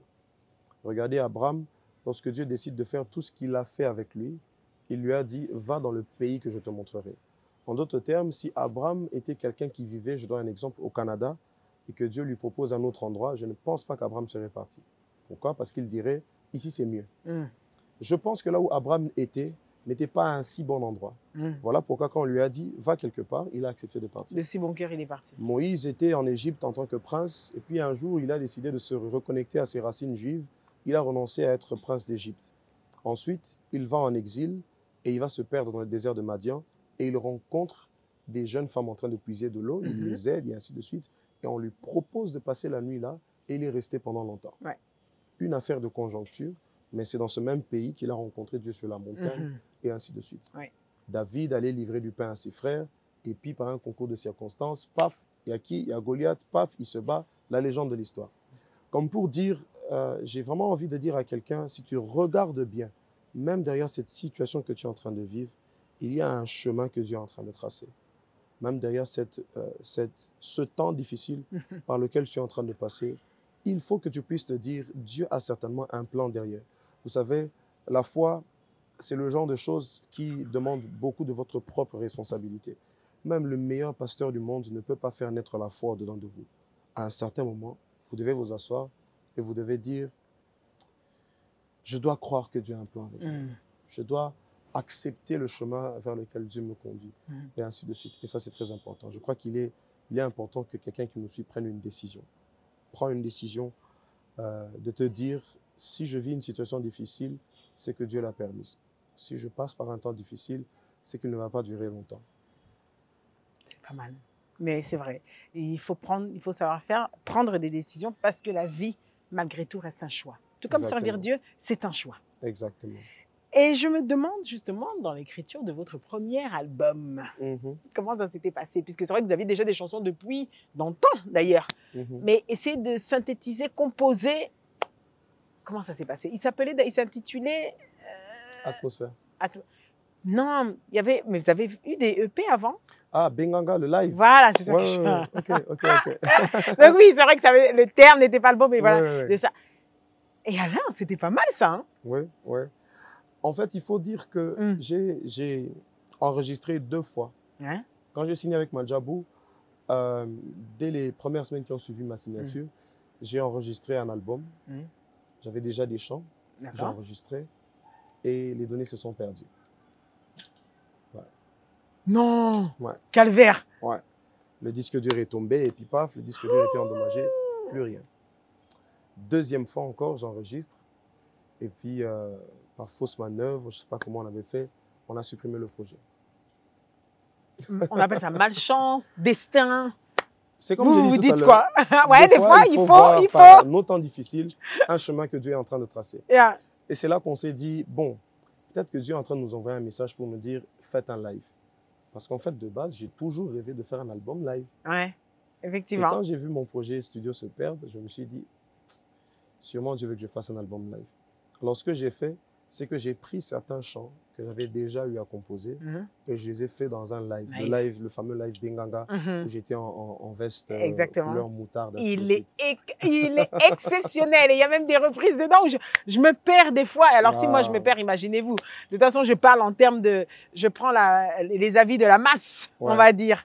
C'est ça mon travail. Ouais. D'abord, félicitations, avant qu'on entre dans l'atmosphère. Et c'est vrai que ça donne, vous savez, ça donne un petit style genre américanisé. Vous savez comment, quand j'écoute Jiré, ça donne ce genre de style comme ça. J'ai kiffé. Wow, super, gloire à Dieu. Donc, il y a des chants que j'avais déjà. Il y a des chants que j'ai composés l'année même où j'ai fait ce live-là en 2021. Il y a des chants que j'ai composés en 2017, d'autres en 2018. En fait, ma manière à moi de composer, ce n'est pas que je m'assois et je dis, allez, maintenant on va composer. Non. Voilà. Je suis au balcon, il y a l'air qui passe, je m'inspire. Je suis dans ma chambre, je prie, il y a un refrain que je répète, il y a des paroles que je répète beaucoup, je m'inspire.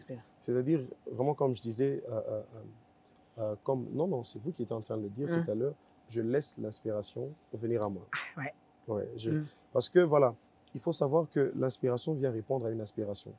C'est parce que il y a un besoin que l'inspiration vient. Si le besoin ne se fait pas ressentir, l'inspiration ne vient pas. Du coup, ça fait que je suis le genre de compositeur qui préfère laisser venir. Je préfère laisser venir la chose. Et au moment de pouvoir faire l'album, j'ai simplement pris certains chants qui exprimaient un thème général que j'avais envie d'exprimer. Parce que voilà, je parle surtout en termes de thème, J'ai un thème général que je veux exprimer et à partir de ce thème-là, je sais prendre quel chant dans ma gipsière que j'ai et ainsi de suite. D'accord, ok. Alors, je vais revenir juste un peu sur un événement tragique qui va bouleverser à jamais votre existence. La perte de votre mère. Alors, justement, pour en passer, parce que je me dis que ça fait partie du parcours, c'est des moments difficiles, je l'imagine. Qu'est-ce qui a été en réalité le plus difficile? Parce que si je ne me trompe pas, c'est à cette période-là, en Afrique du Sud, que vous avez reçu ce fameux coup de fil de Madjabou. Je crois que je suis dans le bon. J'ai bien fait mes devoirs. Donc, ce qui veut dire que qu'est-ce qui a été d'abord le plus difficile? Quelque chose d'abord de dur, puis quelque chose qui va vous emmener à le David Isé d'aujourd'hui. Il faut dire que cette année-là, j'avais beaucoup de projets. Mais il faut aussi constater que beaucoup de choses ne se sont pas passées comme je le souhaitais. Ma mère est tombée malade depuis 2019-2018 environ. On a mis du temps à se rendre compte de ce que c'était. Finalement, c'est en 2020 qu'on s'est rendu compte que c'était un cancer. Malheureusement, le cancer, plus vous mettez du temps à découvrir ce que c'est, plus il gagne du terrain. Et donc, Covid est arrivé, on ne savait pas bouger. On a fait avec les moyens de bord, elle s'est fait soigner ici. Vraiment, quand je dis moyens de bord, c'est une façon de dire que l'idéal pour nous, c'était qu'elle aille à l'étranger. Et après, elle s'est fait même opérer. À un moment, elle s'est sentie bien. Moi, j'étais content parce que j'ai prié pour ça. J'ai vraiment voulu qu'elle se remette, ainsi de suite. Et finalement, en 2021, elle doit partir pour finir ses soins, aller faire de la chimiothérapie, radiothérapie, ainsi de suite. Mais arrivé à un certain moment, on s'est rendu compte que ça n'allait plus. D'accord, il y avait une rechute. Il y avait une rechute. Elle est entrée dans le coma, et ainsi de suite. On va dire, le moment le plus dur pour moi, le plus difficile pour moi, c'était de me rendre compte que je passais du David qui prie pour les autres au David qui a besoin de prière et qui n'arrive pas à vaincre une situation. Et ça, c'était difficile. Qui est face à un mur. Et dans ces instants-là, David, on se dit quoi? Jésus-Christ, Dieu ne répond pas. On se pose des questions, j'imagine. C'était compliqué. On ne perd pas la foi, on ne doute pas, je ne sais pas. En tout cas, il m'est vraiment arrivé. Je n'ai pas connu le doute comme tel. Je ne me suis peut-être pas découragé comme tel, mais j'étais en colère. Voilà. Le sentiment qui m'est vite venu, c'était un sentiment de colère. J'étais très fâché. Pour moi, ça ne pouvait pas se passer comme ça. Fâché contre qui? Je ne sais pas dire, mais je crois contre Dieu. Je pense aussi. Je pense aussi. Parce que qu'est-ce que je n'avais pas fait? En plus, Dieu, c'est quand même moi. Écoute. Comme on avait été là au jeûne il y a 7 semaines. Voilà. Les sacrifices, Moutounao. Oui, ça ne pouvait pas se passer comme ça. J'étais désemparé. Moi, j'ai passé une période où, après la perte de ma mère, j'ai développé, je commençais à faire des crises de colère. Je pouvais balancer un verre, je pouvais donner un coup de poing. J'ai une cicatrice ici. Je donnais un coup de poing. Je donnais un coup de poing à la fenêtre. Je pensais à ce qui s'est passé. J'ai pensé un coup de poing à la fenêtre. Et je me suis blessé. Je ne me suis même pas rendu compte que ça pouvait me blesser. Ouais. Tellement que j'étais frustré de la situation. Je disais, mais Dieu, tu ne peux pas me faire ça. Tu ne peux pas me faire ça. C'est compliqué, c'est dur à expliquer. Je suis toujours là pour les autres. Je suis toujours là pour toi-même. Je fais ce qu'il y a à faire. S'il y avait quelque chose que je n'ai pas bien fait, dis-moi, donc on dit ça. Pour que je fasse. Voilà. C'était très difficile. Mais chaque fois, Dieu n'arrêtait pas de me dire, sache que je sais ce que je fais. Et l'alliance va parler. Et ça, c'était difficile à entendre. C'était difficile. Parce que généralement, on veut que Dieu, en fait, fasse ce que nous voulons. Or que nous oublions que nous sommes dans un processus et c'est lui qui dicte. Exactement. Exactement. C'est Dieu qui dicte. C'est lui qui doit nous dire ce qu'on doit faire et ce n'est pas à nous de lui dire ce qu'on doit faire. Dieu est Dieu parce qu'il est le seul à avoir une volonté pleine et parfaite que tout le monde doit exécuter. Je peux beau vouloir faire ce que je veux ou dire ce que je veux, mais à un moment, je sais qu'il y a quelqu'un au-dessus qui ne sera pas d'accord avec. Et à partir de ce moment-là, je me dis, OK, je vais laisser Dieu faire ce qu'il a prévu, comme il a prévu. Puisqu'il a dit qu'il nous emmène quelque part, je vais l'accepter. Alors, je suis en Afrique du Sud après l'enterrement. C'est même là que j'ai composé Nandimi. Ce jour-là, je suis allé prendre un bain. Et parce qu'en Afrique du Sud, la plupart des salles d'eau, c'est des baignoires, je voulais dire. Je suis entré dans la baignoire et à un moment, j'avais comme l'image de quelqu'un qui était entré dans une tombe. Et il y a eu comme un flash comme ça. Je dis, mais n'est-ce pas que la Bible dit que celui qui est baptisé, il est immergé dans l'eau au moment du baptême. Il meurt avec Christ, de sorte à être aussi ressuscité avec Christ. J'ai dit, mais ça veut dire que si j'ai accepté de mourir avec Christ, ça veut dire aussi que je vais ressusciter avec Christ. En d'autres termes, même si je passe par un temps où je semble entrer dans la tombe, je ne vais pas rester là, je vais en ressortir. Pas parce que je suis fort, mais parce que Christ est avec moi, même dans cette situation. Et c'est là que je me suis fortifié. Et après ce temps, j'ai des amis à Cape Town qui m'ont appelé. Ils m'ont dit, David, viens, tu viens de finir ton deuil, viens chez nous. Pasteur Delis, que je salue, le frère Jude Menga, qui est actuellement aux États-Unis, le jeune mari, je le salue aussi. Ils m'ont appelé, ils m'ont dit, viens à Cape Town, ça va te changer les idées. Et le jour où je suis en train de partir à Cape Town, j'entre dans l'avion. J'étais à Johannesburg, j'entre dans l'avion. Et sur le point de décoller, c'est là que je reçois l'appel de Majab. Il y a des appels comme ça, il ne faut pas rater, quoi. J'étais content que l'avion soit en retard. C'est clair. Et on m'a appelé. Il m'a dit, voilà, c'est Majabou qui vous appelle. On a vu ce que vous faites, on aime ce que vous faites et on voudrait que vous puissiez nous rejoindre. Il faut savoir qu'entre-temps, je connaissais déjà Majabou. Et j'avais déjà même fréquenté de temps en temps Majabou. D'accord. Sauf que je n'avais pas reçu de sollicitation, je n'avais pas reçu d'option. Je disais, si c'est pour moi, ça viendra. C'est clair. Et une fois, ma mère m'a même dit, David, j'aimerais bien que tu te retrouves dans ce genre d'environnement parce que ça mettra en valeur ton talent. Et quand j'ai reçu cet appel, j'ai dit, je crois que Dieu a exaucé la prière de ma mère.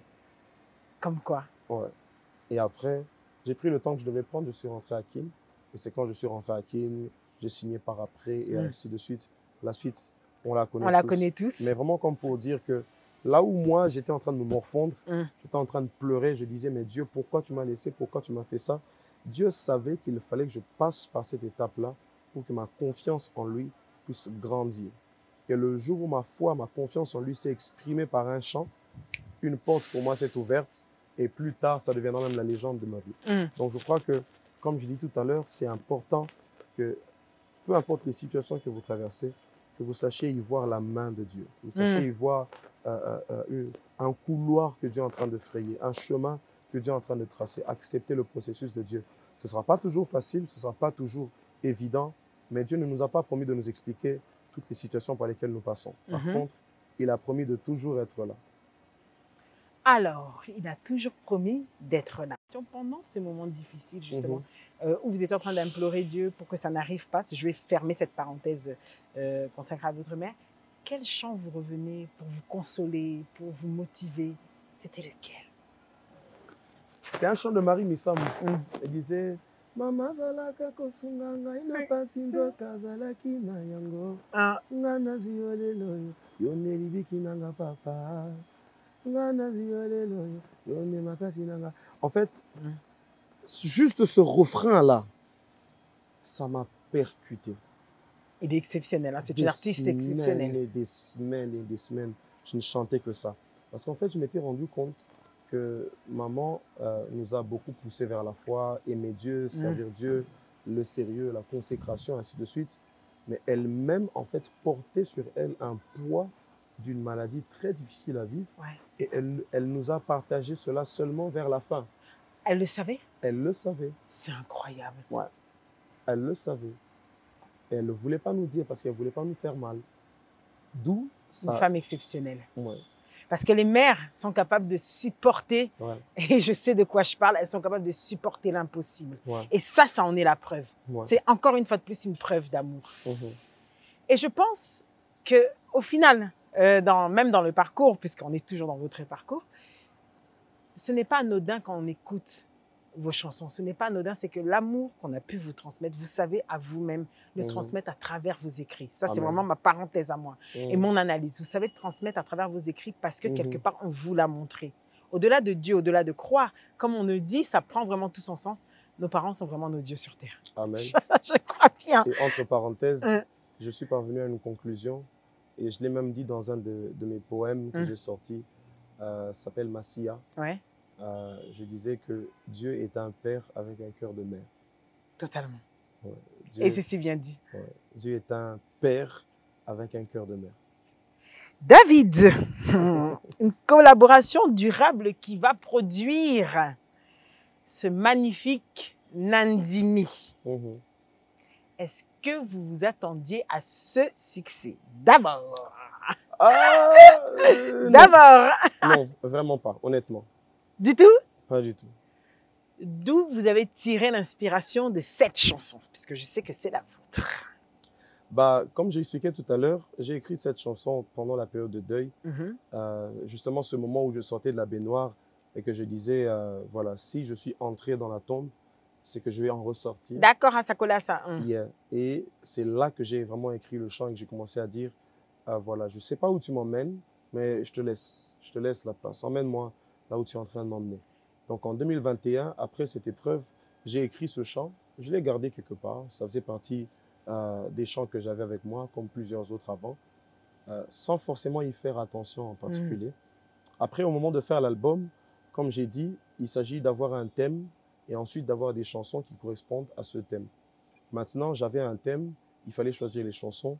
Il y a des chansons que j'ai écrites l'année même de l'album. Il y en a d'autres que j'avais écrites beaucoup plus tôt.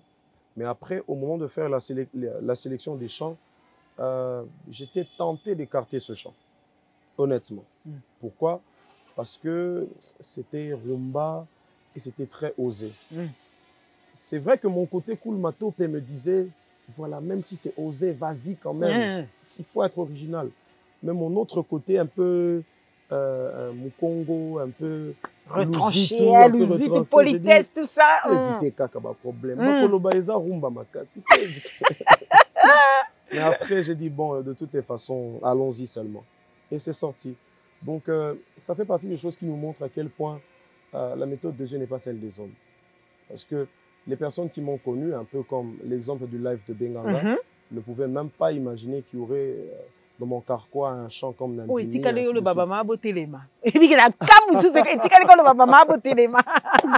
voilà. Mais si je reviens, Nandimi Ozwanayo, le devant, j'entre maintenant dans le texte. Au-delà de la thématique, c'est comme si quelqu'un s'abandonne à Dieu. En fait, dis à Dieu, toi prends la place, fais ce que tu veux. Comme on dit, sur ton trône, fais comme tu veux. Et moi, je suis. C'est un peu ça? Le message? C'est vraiment ça. C'est vraiment une totale confiance. Je dis, bon, j'ai essayé tout ce que je voulais, j'ai essayé tout ce que je pouvais, j'ai fait tout ce qui était en mon pouvoir, ça n'a pas marché. Parce que tu veux faire les choses autrement, d'accord. La Sokoli Maboko. Fais comme tu veux. David. Fais comme tu veux. Pour le plaisir, il y a Balandinho entre nous, je dois le dire en ligne là, pour le plaisir de tous ceux qui aiment cette émission, fais-nous plaisir avec cette chanson. Oh là là. Oh, un extrait quand même, imagine-toi en live d'entre nous. Ah, Wapé Bazouango.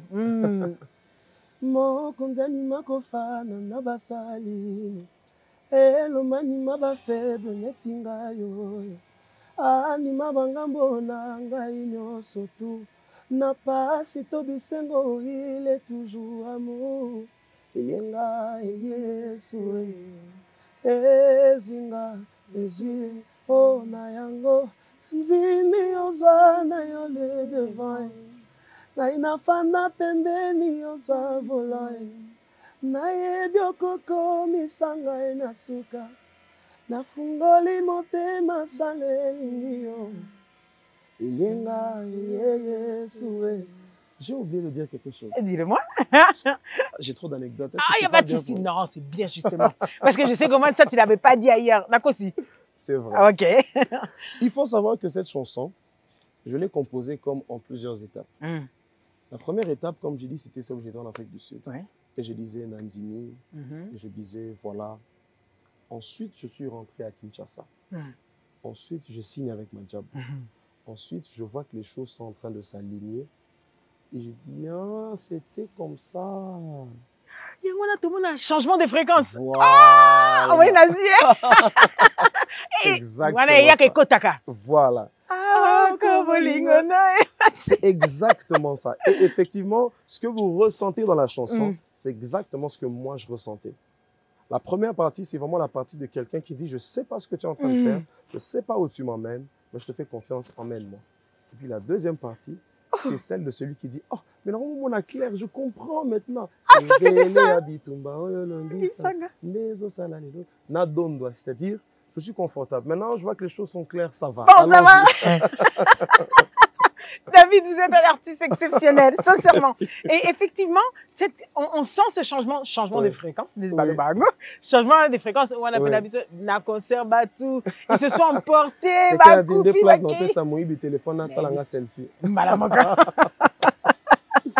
Alors oui, c'est vrai. Et je me dis, selon vous, qu'est-ce qui touche les gens qui vous écoutent? À un moment donné, vous faites vous-même aussi une analyse.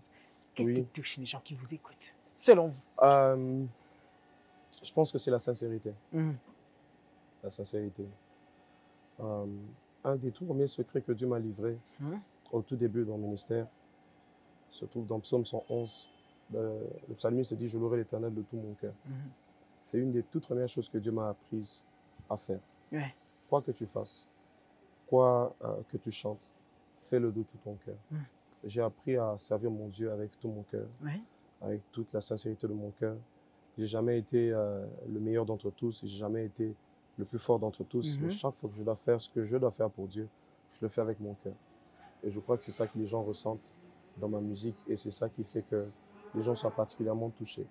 Parce qu'un cœur sincère permettra toujours aux autres de pouvoir s'identifier à lui et de pouvoir se connecter à Dieu.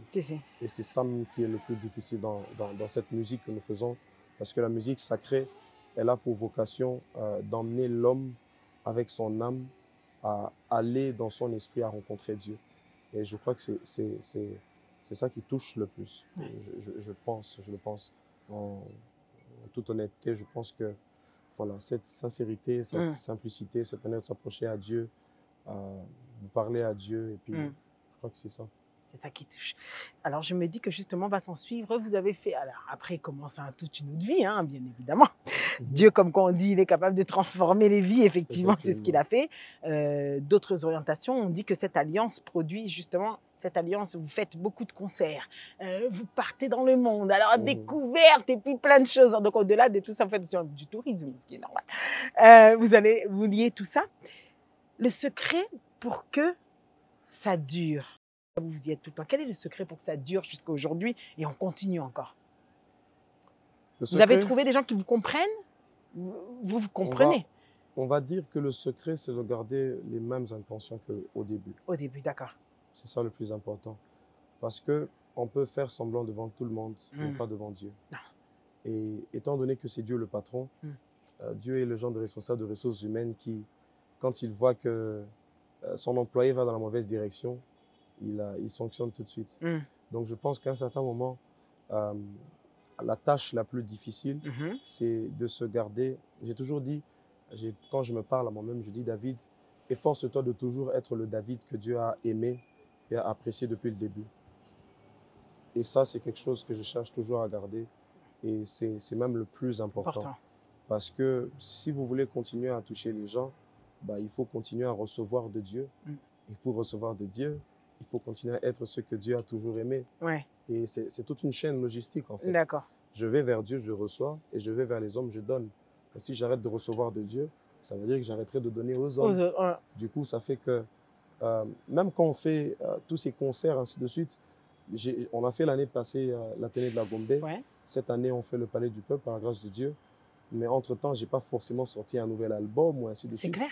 Mais les gens viennent. Ouais. Pourquoi les gens viennent? Parce qu'ils se disent, ce qu'on a vécu l'année passée, on veut encore le vivre cette année. Vous voyez, les gens considèrent qu'il y a une occasion de rencontrer Dieu, de vivre Dieu. Et c'est ça le plus important. Et c'est ce sur quoi on essaye de rester. Ce n'est pas évident, ce n'est pas facile. Il y a beaucoup d'épreuves, il y a beaucoup de situations au quotidien. Mais voilà, on essaye de rester sur ça, mais aussi grandir dans sa foi chrétienne.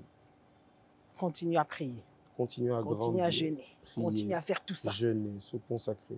Grandir dans sa foi chrétienne. Et ça, c'est très important. Je pense que une fois, il y a un pasteur qui me parlait.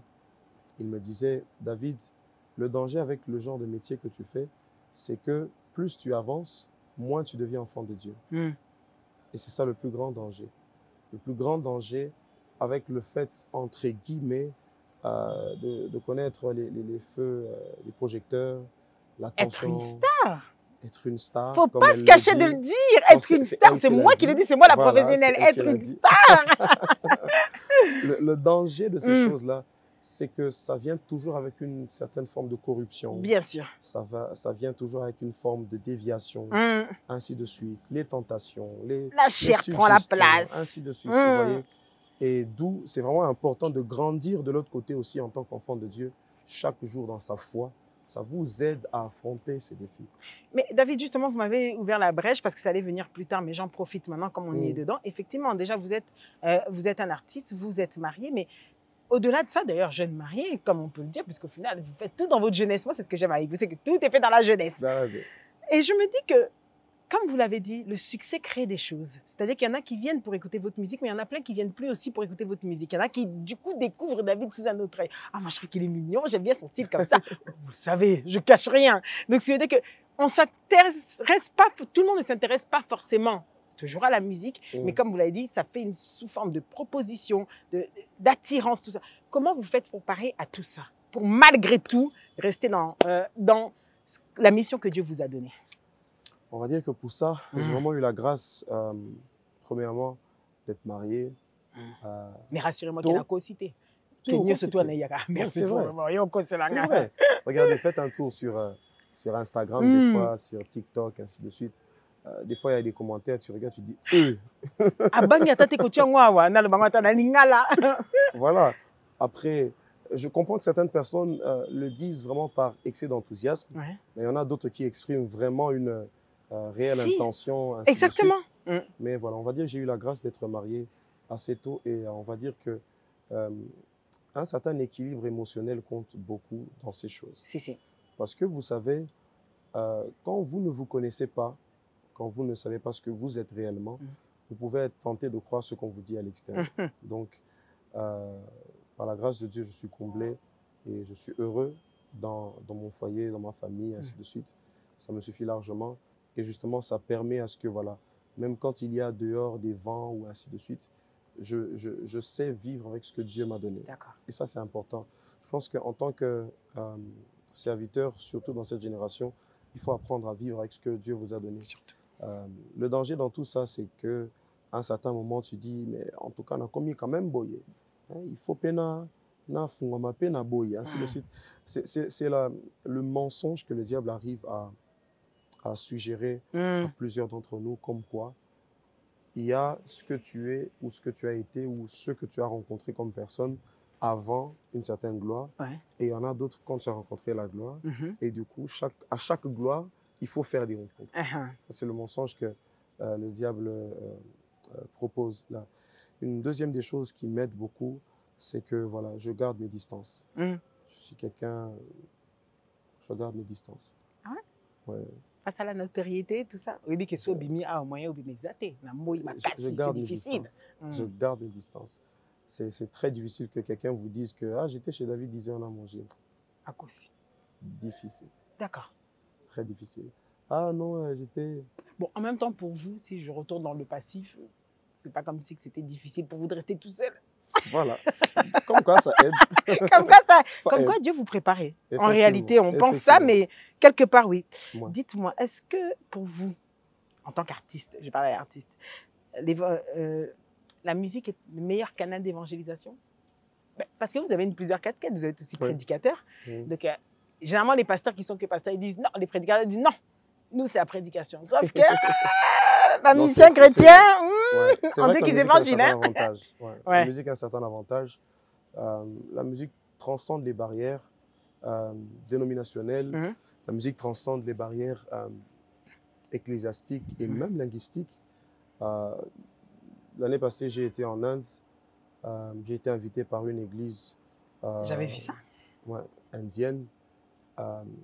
J'ai fini par me rendre compte que même en chantant en lingala, il y a des gens qui sont touchés par une fibre, par une certaine sensibilité.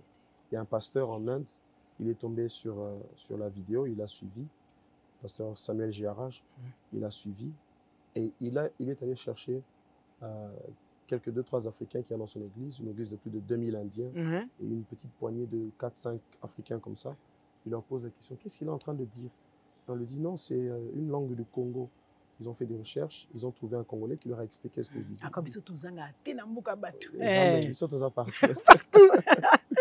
Et maintenant, il me dit, il lui dit, invitez-le, il faut qu'il vienne. Et ils ont organisé une espèce de nuit africaine où voilà, il y avait plusieurs cultures, ainsi de suite. Et pendant ce temps, j'ai apporté la parole, j'ai prêché et c'était la toute première fois de ma vie que j'impose les mains à plus de 200 personnes, je pense, quelque chose comme ça. Quelque chose se passe. Quelque part, c'est exceptionnel. Ouais. Et ces gens ont une foi incroyable, comme des enfants. Ils croient tellement en Dieu. C'est là où j'ai compris, en fait, que nous ne réalisons pas le privilège que nous avons d'être chrétiens dans un pays où tu peux être librement chrétien. Exactement. Parce qu'en Inde, tu es hindou ou peut-être un tout petit peu musulman. Ou animiste. Du coup, ça fait que eux, quand ils se convertissent au christianisme, ils croient très fort.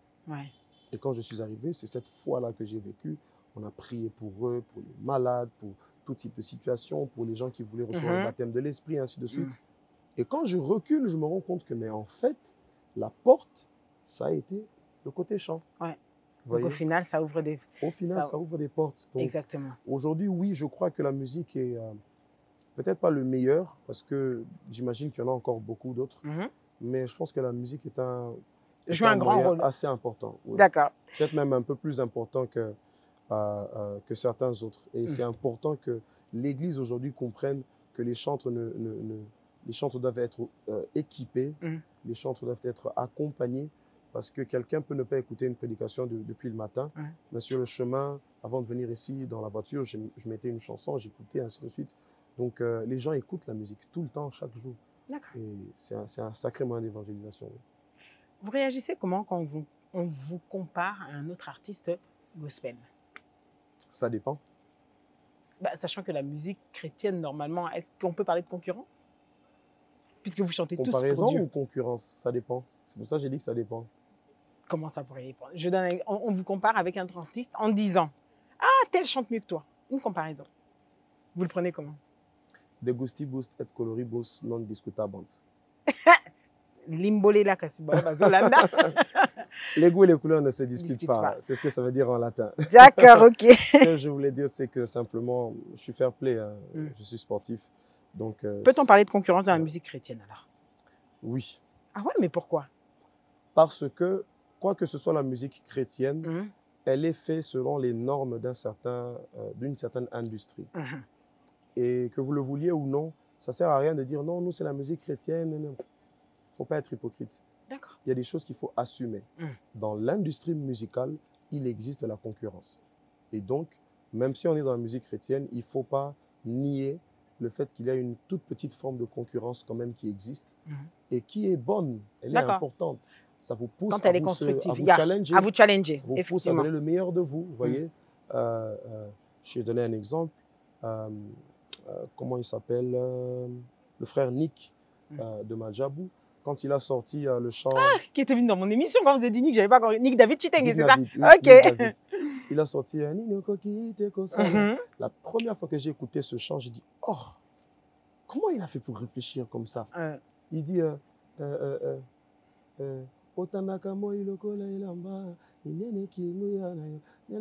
dis, oh, comment il a fait pour...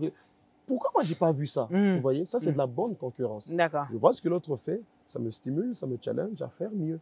Et ça fait qu'au fur et à mesure, ça va créer ce qu'on appelle l'émulation. Chacun à son niveau va se donner la peine à pouvoir offrir le meilleur encore et encore, et ça va relever notre musique. C'est très important. Cette concurrence saine, elle est importante. Elle est importante. Pas la mauvaise concurrence. Non, pas la mauvaise concurrence.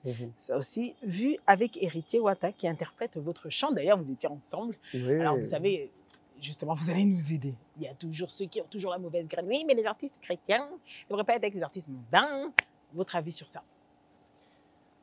Héritier, je l'ai rencontré à Paris. J'étais en train de répéter pour mon concert à Lyon. Et on répétait dans la même salle parce que, bah, écoutez, il n'y a pas de salle chrétienne et puis salle païenne là-bas. Non, c'est clair. Tout comme les salles d'ailleurs où vous jouez. Voilà. Donc, j'étais en train de répéter et j'ai entendu sa voix. Parce que j'étais dans un autre studio, j'ai entendu sa voix. J'ai dit, ah, mais c'est la voix d'Héritier, il est là. Il m'a dit, si, c'est lui. Il prépare son concert et tout ça. Je dis, ah, tiens, je vais aller le saluer. D'accord. À un moment, j'ai fait une petite pause, je suis allé, je l'ai salué et j'ai fini, je suis descendu. J'ai repris ma répétition, ainsi de suite, parce que bon, je vais le saluer. Je suis allé, j'ai salué, je suis descendu, j'ai repris ma répétition. Et puis, à un moment, il voulait partir et il a dit, ah, t'es fonazong là. Il va le dire, là, il est assisté. Il est entré, il s'est assis, il a assisté à ma répétition. Je chantais tel chant, je chantais tel chant. Il m'a dit d'ailleurs, ah oui, j'aime beaucoup Nandimi et j'aime beaucoup aussi Maloba, ainsi de suite. J'ai dit, ah, gloire à Dieu, et puis voilà, c'est fini là.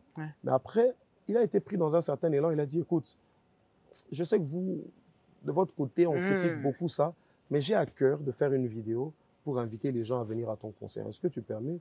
J'ai dit, oui, bien sûr, pourquoi pas. Et on a fait la vidéo, et c'est parti comme ça, il a chanté, et puis voilà. Donc c'était vraiment dans une ambiance bon enfant, ainsi de suite.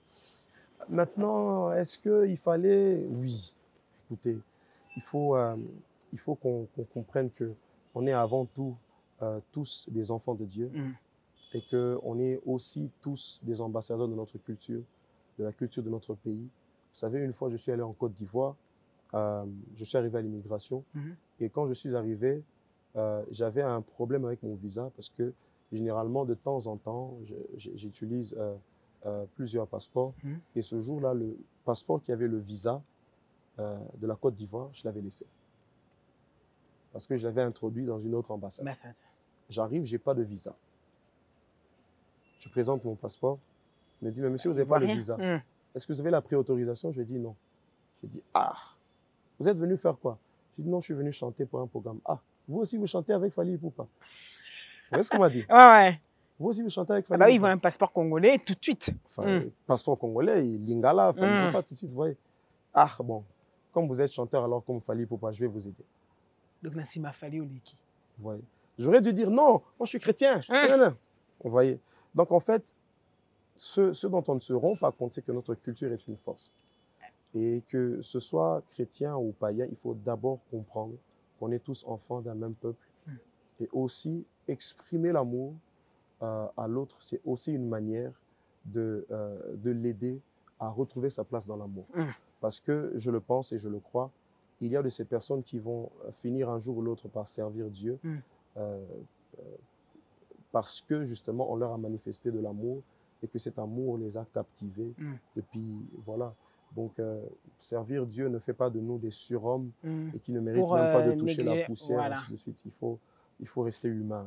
Quand tu rencontres un grand frère, c'est un grand frère. Point. Chrétien ou païen ou musicien mondain ou ainsi de suite, c'est un grand frère. Vous voyez, et moi j'ai grandi dans cet esprit-là. Super. Alors j'aimerais qu'on puisse parler du 6 juillet 2025 au Palais du Peuple de Kinshasa. On attend quoi? Qu'est-ce que David Isa a prévu pour nous? Nous, c'est tout ce qu'on aime, c'est toujours savoir qu'est-ce qu'il a prévu pour nous. Bon, après, si je Atmosphère vous dis tout, 2. Non, c'est pour ça que je ne dis pas tout. Je sais qu'il y a des surprises, mais pas tout. Mais quand même un peu. Ouais. Comment ça va se passer? Atmosphère 2, c'est... Pourquoi Atmosphère 2? Pourquoi peut parler du peuple? On comprend déjà que 2026, c'est quelque chose qui se démarque. Mais voilà, on a bombi. Voilà. Pourquoi Atmosphère 2? Ouais. Parce que, comme je l'ai dit, il y a en moi un côté Charles Mombaya, un côté héritage, un côté institution à laisser. Je suis vraiment de ceux qui n'aiment pas trop rester sur le buzz autour d'un artiste ou l'aura autour d'un artiste. Je préfère encore travailler sur une institution, sur un héritage qui va rester dans le temps. Et ça, c'est vraiment mon objectif, c'est mon obsession et ainsi de suite. Et donc, le but en faisant Atmosphère chaque année, c'est que Atmosphère devienne un rendez-vous annuel. Ah, d'accord. Donc, un peu comme ce que Henri Papa fait chaque année. D'accord, ok, je comprends. Oui, Sanjo là. Oui, Sanjo, effectivement. Un jour ou l'autre, on va passer, on va partir. Peut-être même que Dieu voudra qu'on serve peut-être juste pour 5, 10, 20 ans, ainsi de suite. C'est clair, lui seul a le calcul. Mais après, il faut qu'il y ait une suite. Vous voyez, nous autres aujourd'hui, on bénit Dieu parce qu'on a eu la grâce de rencontrer Madjabou. Mais il y en a d'autres qui n'ont pas eu cette grâce. Exactement. Il y en a d'autres qui prient pour cette grâce. Il y a d'autres qui se battent encore. Exactement. Qui se battent encore. Exactement. Comme quoi, il y a un besoin d'avoir des structures qui peuvent permettre de pouvoir s'exprimer. Mon rêve, c'est que dans 2 ans, dans 3 ans, on fait Atmosphère où je ne chante même pas. J'invite quelqu'un du Congo, j'invite un artiste nigérian, un Nathaniel Bassé ou ainsi de suite. Atmosphère. Ça reste un héritage pour des générations et des générations et des générations. On sait qu'il y a une manière de faire, une manière d'adorer, une manière de servir Dieu qu'on appelle Atmosphère. Et c'est un rendez-vous annuel auquel les enfants de Dieu viennent et ils rencontrent Dieu chaque fois, ils ont des témoignages et ainsi de suite. Ça, c'est vraiment le but, le premier pour lequel on fait Atmosphère. Alors, à quoi s'attendre pour celui du 6 juillet? Pour celui du 6 juillet, premièrement, il faut s'attendre à vivre ce qu'on a vécu l'année passée et même plus encore. Ah oui, non, on aime qu'il y ait plus. Ouais, il faut s'attendre à vivre plus encore. L'année passée, c'était extraordinaire. J'ai vu des gens ramper par terre, j'ai vu des gens chanter à plein gosier. C'était incroyable. Du début à la fin, dès la première chanson jusqu'à la dernière, il y avait une énergie terrible et c'était extraordinaire. Il faut vraiment s'attendre à ce que voilà, Atmosphère 2, ce soit une bis repetitas, mais aussi, il faudra s'attendre à ce qu'il y ait encore une meilleure expérience musicale. Parce que je suis de cette école qui vise à établir un certain équilibre entre le spirituel et l'artistique. Les deux peuvent cohabiter, les deux peuvent coexister. Et donc, Atmosphère 2, ce sera aussi ça. Ce sera une très belle expérience artistique. On va innover, on va changer les choses, on va bouger un peu les lignes, même notre manière de disposer le podium. Ce sera différent. Ouais, j'ai fait un post. Les invités, je garde. Bon, attends, mon coco peut s'engager. Comme pour l'entraîner. Ah, David! Non, ça je garde. Ça je garde. Ça je garde. D'accord. En vérité, il faut dire que je n'aime pas trop mettre les invités en avant pour que les gens viennent d'abord pour le programme. Vous voyez, c'est important. Un show de combien de temps? Moi-même ou tout le monde? Tout le monde.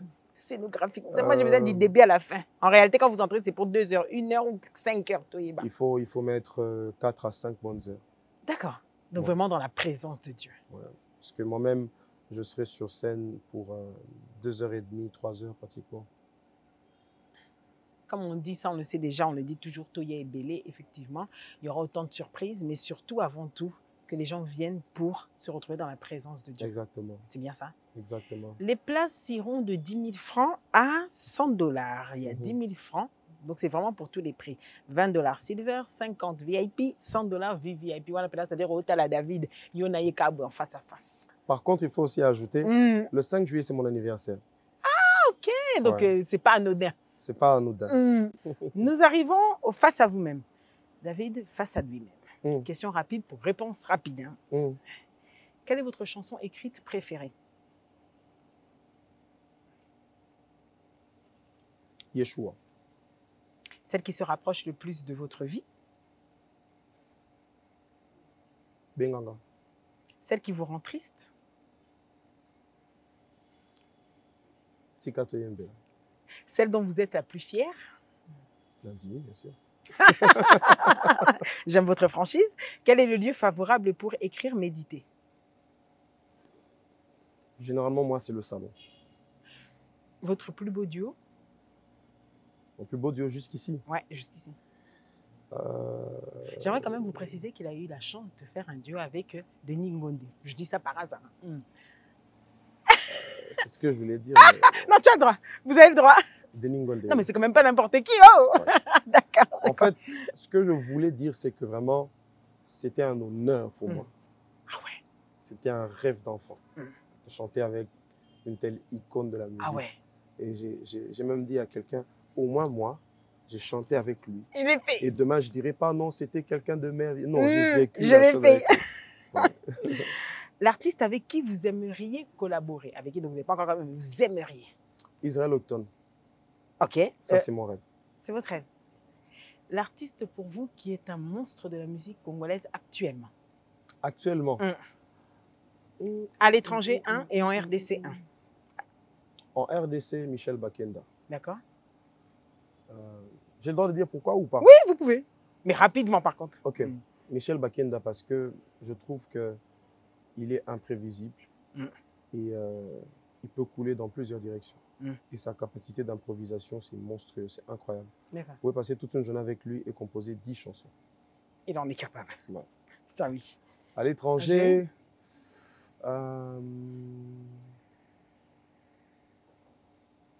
je dirais Deborah Lukalu. Deborah Lukalu, ok. Ouais. Ça reste toujours congolais. Vous êtes patriote. Elle est monstrueuse parce que avoir une telle carrière à l'international, c'est incroyable. Dimanche, elle était à Abidjan, elle a eu un concert là-bas. J'ai vu ça. Incroyable.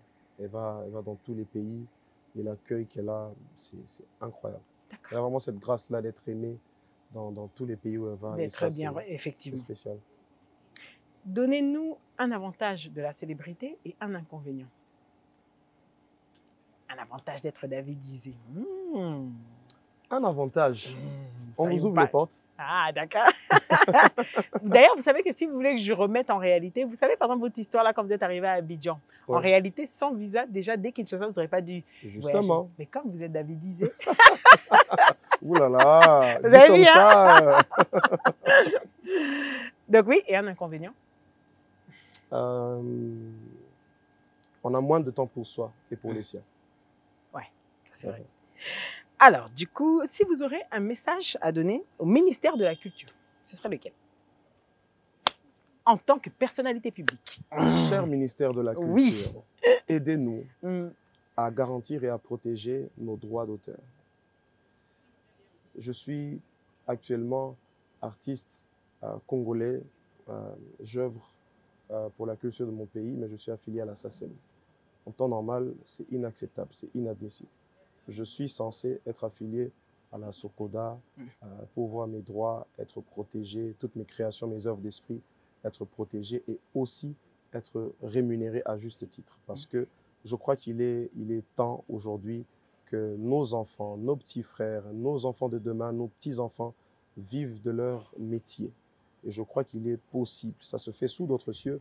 Et je pense qu'aujourd'hui, il serait plus que temps que les artistes vivent de leur métier sans passer par plusieurs autres chemins. Donc voilà, cher ministère de la Culture, je pense que vous êtes capable de pouvoir le faire pour nous. C'était le message, bien évidemment, de David Isé. Un mot pour les Congolais, vos frères qui vivent à l'est du pays, notamment quand je vois ça, je dis directement Goma à Bukavu, qui sont encore entre les mains de l'ennemi. Si vous aurez un message en tant que vous-même l'artiste, ce serait quoi? Un petit mot, un message d'espoir. Goma, j'étais avec vous l'année passée, au mois de juillet, et nous avons passé un très grand moment. J'étais très loin d'imaginer que cette tragédie frapperait encore à notre porte quelques mois plus tard. Cependant, une chose est sûre, c'est que Dieu est au contrôle et que Dieu est avec nous. Il est écrit, même quand je passerai par les flammes ne me consumeront pas. Même quand je passerai par les eaux ne me submergeront pas. Et je le crois, Dieu est au contrôle. Le désordre apparent, la défaite apparente ne change pas le plan de Dieu. Dieu reste au contrôle et il fait toutes choses pour un but. Et il est écrit qu'il fait concourir toutes choses pour le bien de ceux qui aiment Dieu. Et je le crois, Goma est une ville bénie de Dieu. L'Est, Bukavu, Rutshuru, Uvira, toute la contrée de l'Est est connue de Dieu. Et je sais que Dieu a un plan avec nous et pour tout le reste de notre pays. Et ce plan, il va s'accomplir. Même si la promesse tarde, on va l'attendre car elle s'accomplira certainement. Amen. Mes chers téléspectateurs, sur cette belle parole, David Isé restera entre nous, ciao, ciao.